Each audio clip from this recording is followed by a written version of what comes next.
الرحيم. ألف لام را، تلك آيات الكتاب المبين. إنا أنزلناه قرآنا عربيا لعلكم تعقلون. نحن نقص عليك أحسن القصص بما أوحينا إليك هذا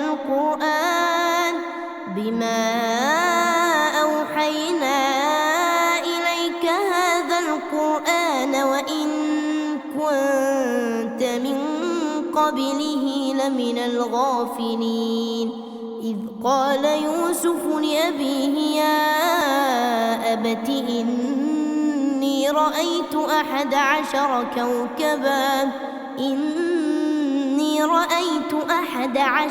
كوكبا والشمس والقمر رأيتهم لي ساجدين. قال يا بني لا تقصص رؤياك على إخوتك فيكيدوا لك كيدا إن الشيطان للإنسان عدو مبين. وكذلك يجتبيك ربك ويعلمك من تأويل الأحاديث ويتم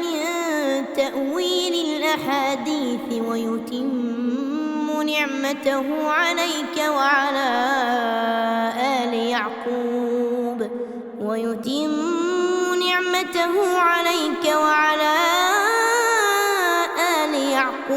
كما أتمها على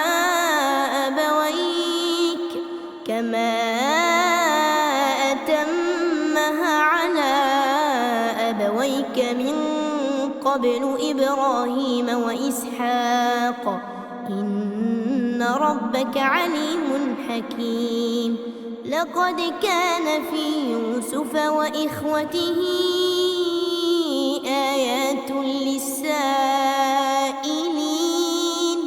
إذ قالوا ليوسف وأخوه أحب إلى أبينا منا ونحن عصبة إن أبانا لفي ضلال مبين. اقتلوا يوسف أو اطرحوه أرضا يخل لكم وجه أبيكم وتكونوا من بعده قوما صالحين. قال قائل منهم لا تقتلوا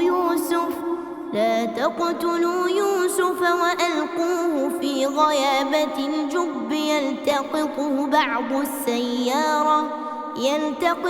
بعض السيارة إن كنتم فاعلين. قالوا يا أبانا ما لك لا تأمنا على يوسف وإنا له لناصحون. أرسله معنا غدا يرتع ويلعب وإنا له لحافظون. قال إني ليحزنني أن تذهبوا به وأخاف أن يأكله الذئب وأنتم عنه غافلون. قالوا لئن أكله الذئب ونحن عصبة إنا إذا لخاسرون. فلما ذهبوا به وأجمعوا أن يجعلوه في غيابة الجب وأوحينا إليه لتنبئنهم بأمرهم هذا وهم لا يشعرون. وجاءوا أباهم عشاء يبكون. قالوا يا أبانا إنا ذهبنا نستبق وتركنا يوسف عند متاعنا فأكله الذئب وما أنت بمؤمن لنا ولو كنا صادقين. وجاءوا على قميصه بدم كذب قال بل سولت لكم أنفسكم أمرا فصبر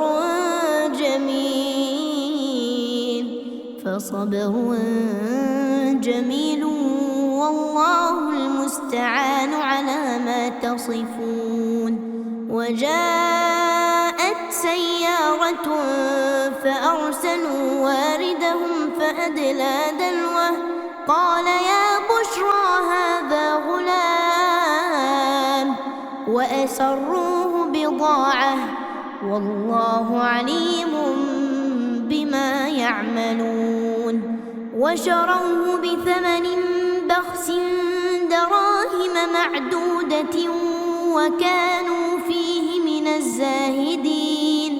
وقال الذي اشتراه من مصر لامرأته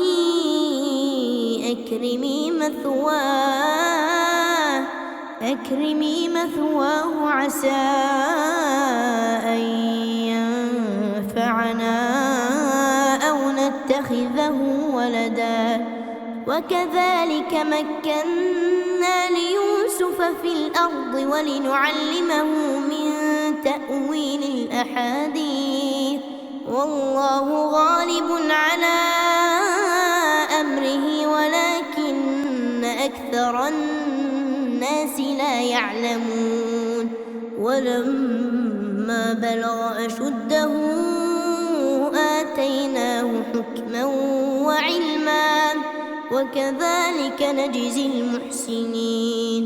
وراودته التي هو في بيتها عن نفسه وغلقت الأبواب وقالت هيت لك قال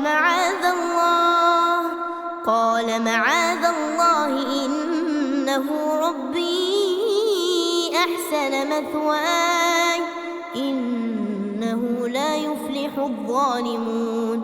ولقد همت به وهم بها لولا أن رأى برهان ربه كذلك لنصرف عنه السوء والفحشاء إنه من عبادنا المخلصين. واستبق الباب وقدت قميصه من دبر وألف يا سيدها لدى الباب قالت ما جزاء من أراد بأهلك سوءا إلا أن يسجن أو عذاب أليم.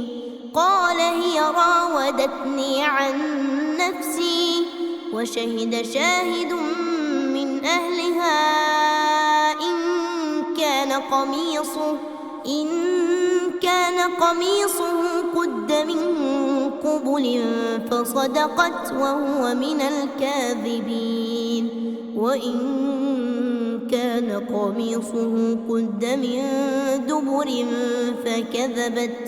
فكذبت وهو من الصادقين.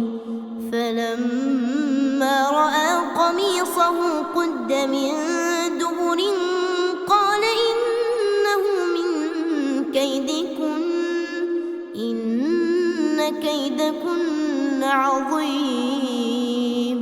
يوسف أعرض عن هذا واستغفري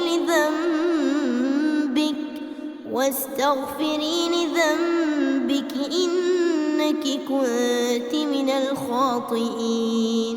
وقال نسوة في المدينة امرأة العزيز تراود فتاها عن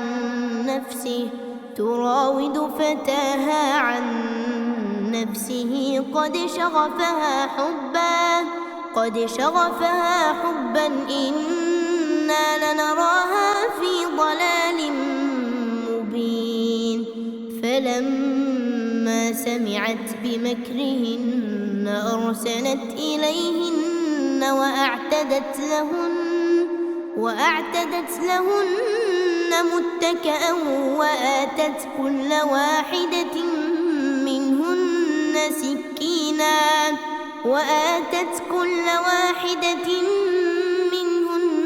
سكينا وقالت اخرج عليهن فلما رأينه أكبرنه وقطعن أيديهن وقلن حاش لله ما هذا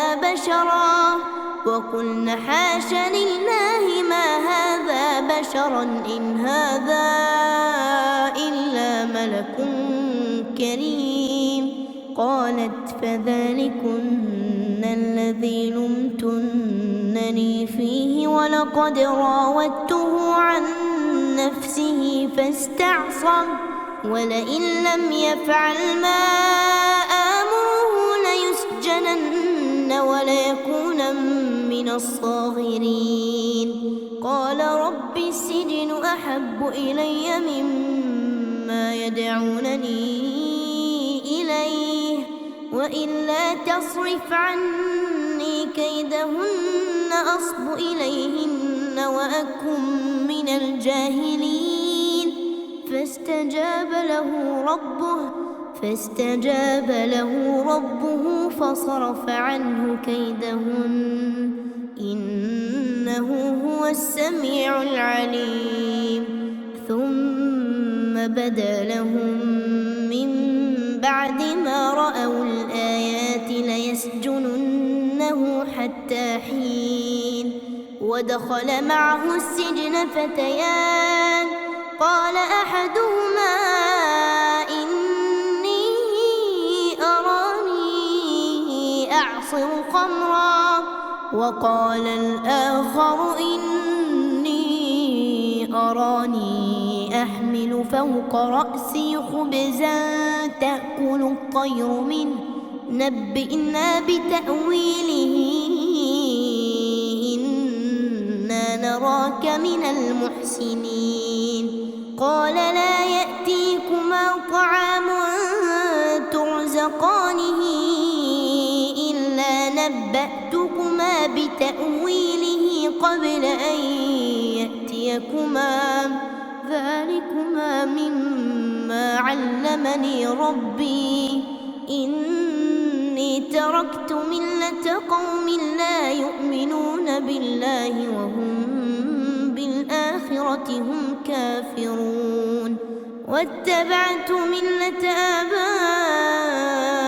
آبائي إبراهيم وإسحاق ويعقوب ما كان لنا أن نشرك بالله من شيء ذلك من فضل الله علينا وعلى الناس ولكن أكثر الناس لا يشكرون. يا صاحبي السجن أأرباب متفرقون خير أم الله الواحد القهار. ما تعبدون من دونه إلا أسماء سميتموها أنتم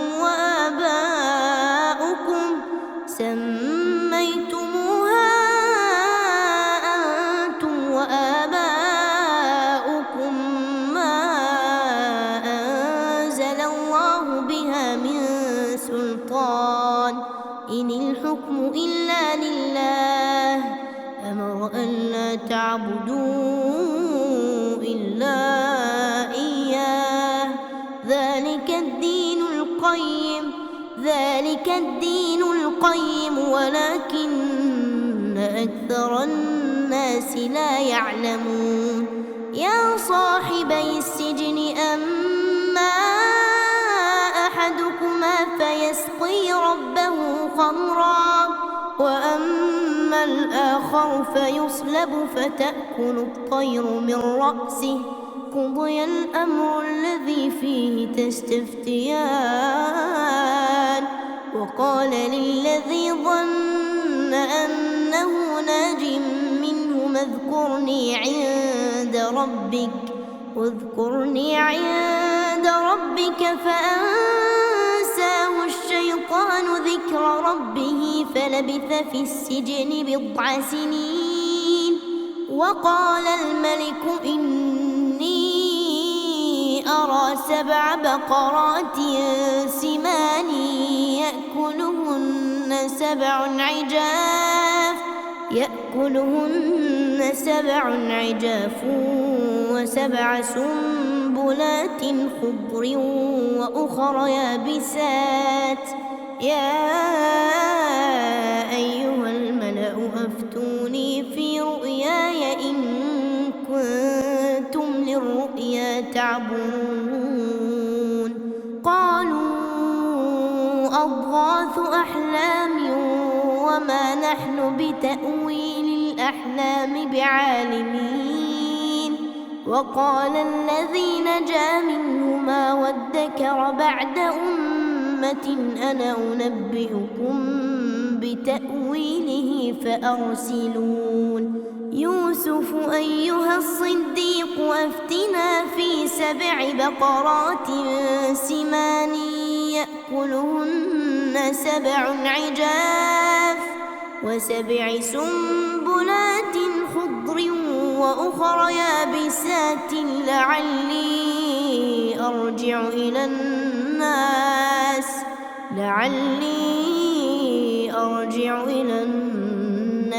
لعلهم يعلمون قال تزرعون 7 سنين دأبا فما حصدتم فذروه في سنبله إلا قليلا مما تأكلون ثم يأتي من بعد ذلك 7 شداد يأكلن ما قدمتم لهن إلا قليلا مما تحصنون ثم يأتي من بعد ذلك عام فيه يغاث الناس وفيه يعصرون وقال الملك ائتوني به فلما جاءه الرسول قال ارجع إلى ربك فاسأله ما بال النسوة اللاتي قطعن أيديهن إن ربي بكيدهن عليم قال ما خطبكن إذ راوتن يوسف عن نفسه قلنا حاش لله ما علمنا عليه من سوء قالت امرأة العزيز الآن حصحص الحق أنا راودته عن نفسه وإنه لمن الصادقين ذلك ليعلم أني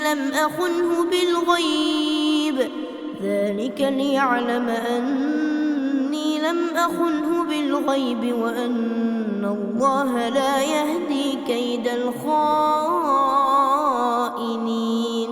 وما أبرئ نفسي إن النفس لأمارة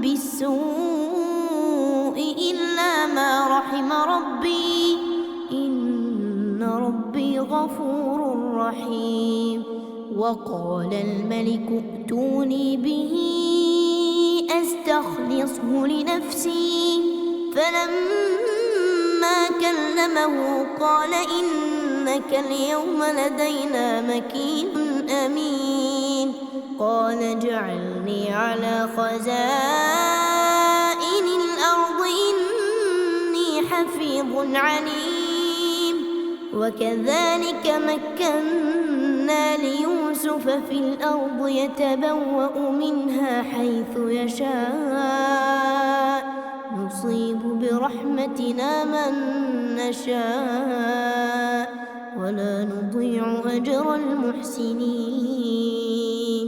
ولأجر الآخرة خير للذين آمنوا وكانوا يتقون وجاء إخوة يوسف فدخلوا عليه فعرفهم وهم له منكرون ولما جهزهم بجهازهم قال ائتوني بأخ لكم من أبيكم ألا ترون أني أوفي الكيل وأنا خير المنزلين فإن لم تأتوني به فلا كيل لكم عندي ولا تقربون قالوا سنراود عنه أباه وإنا لفاعلون وقال لفتيانه اجعلوا بضاعتهم في رحالهم لعلهم يعرفونها إذا انقلبوا إلى أهلهم لعلهم يرجعون فلما رجعوا إلى أبيهم قالوا يا أبانا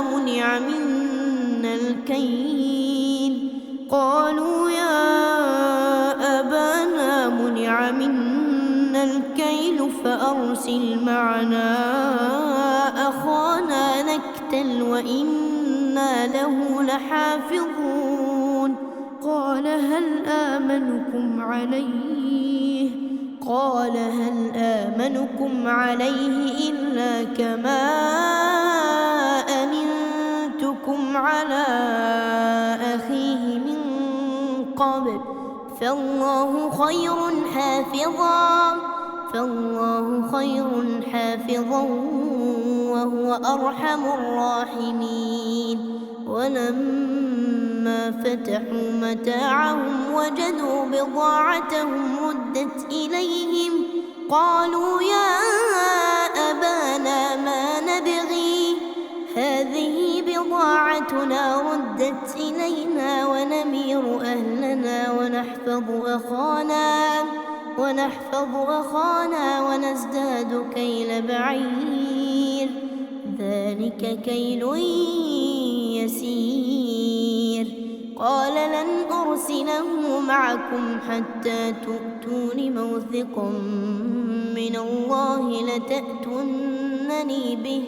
لتأتونني به إلا أن يحاط بكم فلما آتوا موثقهم قال الله على ما نقول وكيل وقال يا بني لا تدخلوا من باب واحد وادخلوا من أبواب متفرقة وما أغني عنكم من الله من شيء إن الحكم إلا لله عليه توكلت وعليه فليتوكل المتوكلون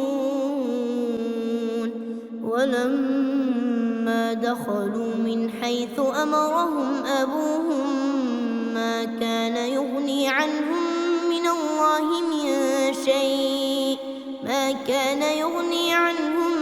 الله من شيء إلا حاجة في نفس يعقوب قضاها وإنه لذو علم لما علمناه ولكن أكثر الناس لا يعلمون ولما دخلوا على يوسف آوى إليه أخاه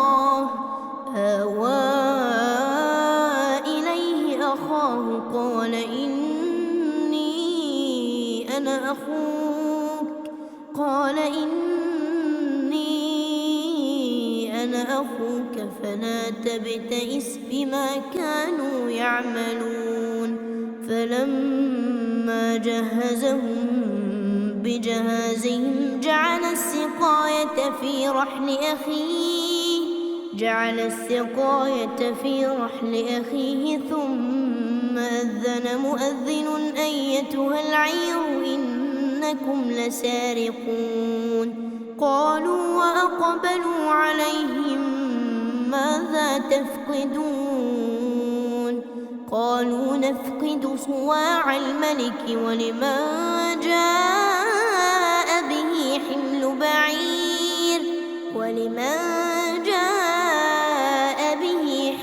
بعير وأنا به زعيم قالوا تالله لقد علمتم ما جئنا لنفسد في الأرض وما كنا سارقين قالوا فما جزاؤه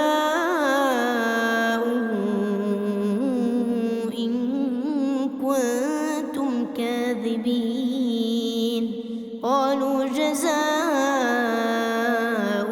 من وجد في رحله فهو جزاؤه كذلك نجزي الظالمين فبدأ بأوعيتهم قبل وعاء أخيه ثم استخرجها من وعاء أخيه كذلك كدنا ليوسف ما كان ليأخذ أخاه في دين الملك إلا أن يشاء الله نرفع درجات من نشاء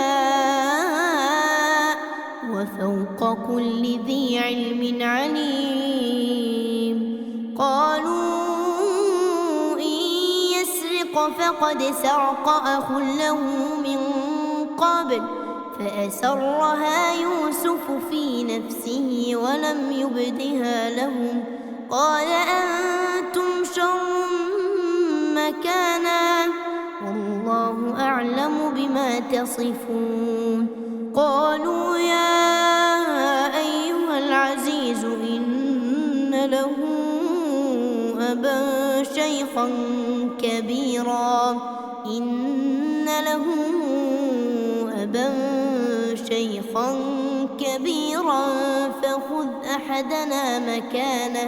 فخذ أحدنا مكانه إنا نراك من المحسنين قال معاذ الله أن نأخذ إلا من وجدنا متاعنا عنده إنا إذا لظالمون فلما استيئسوا منه خلصوا نجيا قال كبيرهم ألم تعلموا أن أباكم قد أخذ عليكم موثقا من الله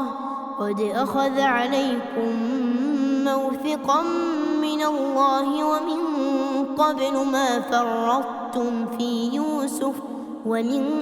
قبل ما فرطتم في يوسف فلن أبرح الأرض حتى يأذن لي أبي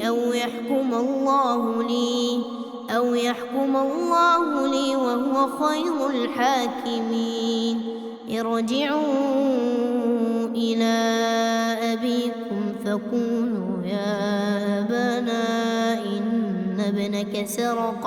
فقولوا يا أبانا إن ابنك سرق وما شهدنا إلا بما علمنا وما كنا للغيب حافظين واسأل القرية التي كنا فيها والعير التي أقبلنا فيها وإنا لصادقون قال بل سولت لكم أنفسكم أمرا فصبر جميل عسى الله أن يأتيني بهم جميعا إنه هو العليم الحكيم. وتولى عنهم وقال يا أسفا على يوسف وابيضت عيناه من الحزن فهو كظيم. قالوا تالله تفتأ تذكر يوسف حتى تكون حرضا أو تكون من الهالكين. قال إنما أشكو بثي وحزني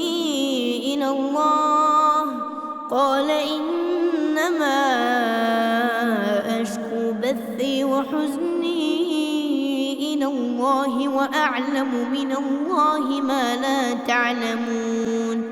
يا بني اذهبوا فتحسسوا من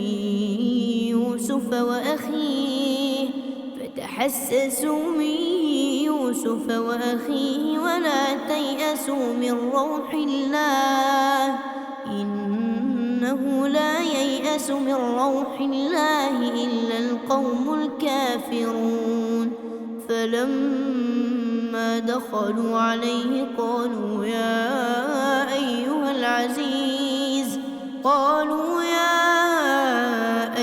العزيز مسنا وأهلنا الضر وجئنا ببضاعة مزجاة فأوف لنا الكيل وتصدق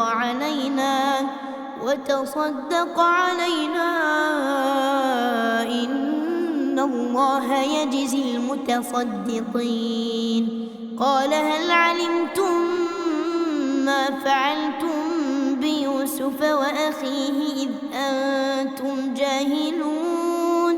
قالوا أئنك لأنت يوسف؟ قال أنا يوسف وهذا أخي قد من الله علينا إنه من يتق ويصبر فإن الله لا يضيع أجر المحسنين. قالوا تالله لقد آثرك الله علينا وإن كنا لخاطئين. قال لا تثريب عليكم اليوم يغفر الله لكم وهو أرحم الراحمين.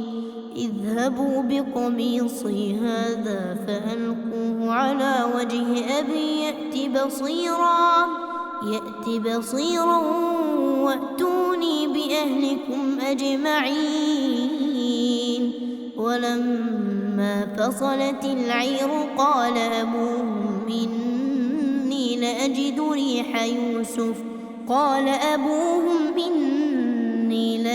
ريح يوسف لولا أن تفندون. قالوا تالله إنك لفي ضلالك القديم. فلما أن جاء البشير ألقاه على وجهه فارتد بصيرا. قال ألم أقل لكم إني أعلم من الله ما لا تعلمون؟ قالوا يا أبانا استغفر لنا ذنوبنا إنا كنا خاطئين. قال سوف أستغفر لكم ربي إنه هو الغفور الرحيم. فلما دخلوا على يوسف آوى إليه أبويه وقال ادخلوا مصر إن شاء الله آمنين.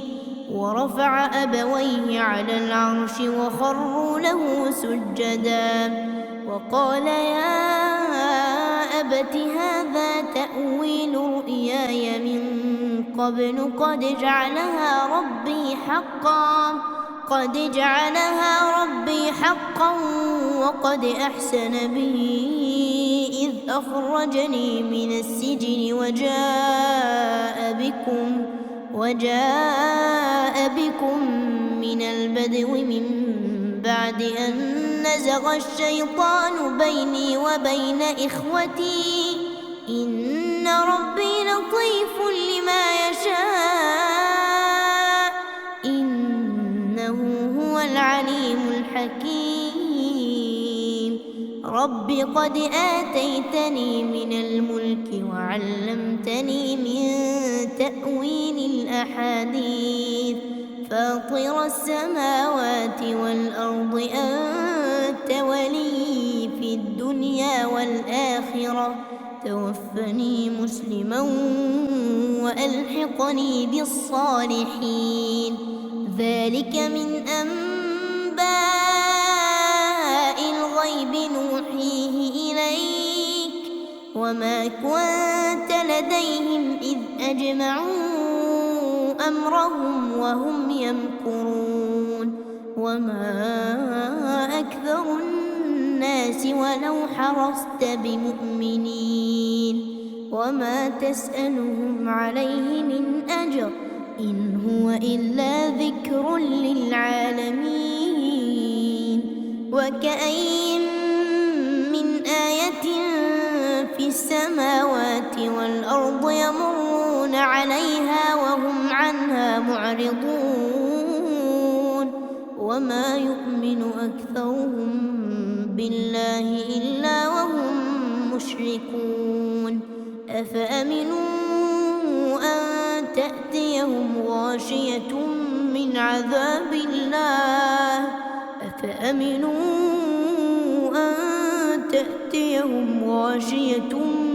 عذاب الله أو تأتيهم الساعة بغتة وهم لا يشعرون قل هذه سبيلي أدعو إلى الله على بصيرة أنا ومن اتبعني وسبحان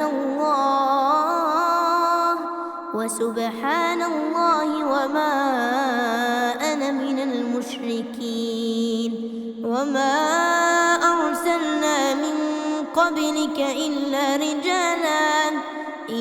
رجالا نوحي إليهم من أهل القرى أفلم يسيروا في الأرض فينظروا كيف كان عاقبة الذين من قبلهم ولدار الآخرة خير للذين اتقوا أفلا تعقلون حتى إذا استيأس الرسل وظنوا أنهم قد كذبوا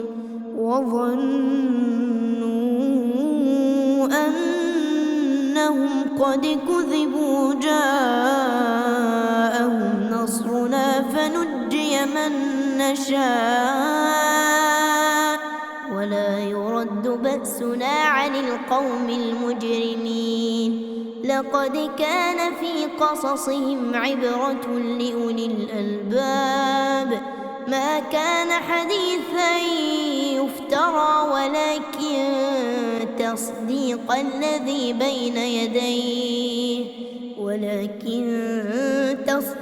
الذي بين يديه وتفصيل كل شيء وهدى ورحمة لقوم يؤمنون